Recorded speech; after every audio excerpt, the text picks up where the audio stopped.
തെറ്റായ പാതയിലൂടെ കൂടുതൽ ആളുകളുമായി ഒന്നിച്ചു നടക്കുന്നതിനേക്കാൾ നല്ലത് ശരിയായ പാതയിലൂടെ തനിച്ചു നടക്കുന്നതാണ്. അധർമ്മപക്ഷത്ത് നിന്ന് ജയിക്കുന്നതിലും നല്ലതാണ് ധർമ്മപക്ഷത്ത് നിന്ന് പരാജയപ്പെടുന്നത്. നമ്മുടെ നഷ്ടങ്ങളൊക്കെ നമുക്ക് തന്നെ പാഠമാകണം. മരം പൊഴിച്ച ഇലകളെല്ലാം മരത്തിന് വളമാകുന്ന പോലെ.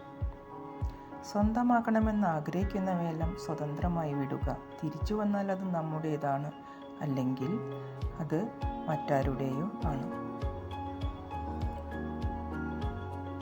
ആത്മസംയമനം നമുക്ക് കരുത്തു നൽകുന്നു. ക്രോധം ശരീരത്തിനെയും മനസ്സിനെയും മലിനമാക്കുന്നു. ധൈര്യവും ആത്മവിശ്വാസവും ജീവിതത്തിലുടനീളം വേണ്ട അവിഭാജ്യ ഘടകങ്ങളാണ്. അർത്ഥശൂന്യമായ അനേകം വാക്കുകളേക്കാൾ മികച്ചതാണ് അർത്ഥവത്തായ ആശ്വാസം നൽകുന്ന ഒരു വാക്ക്. നിറയാത്തതെന്തും ശബ്ദമുണ്ടാക്കുന്നു, നിറഞ്ഞിരിക്കുന്നതെല്ലാം നിശബ്ദമായിരിക്കും.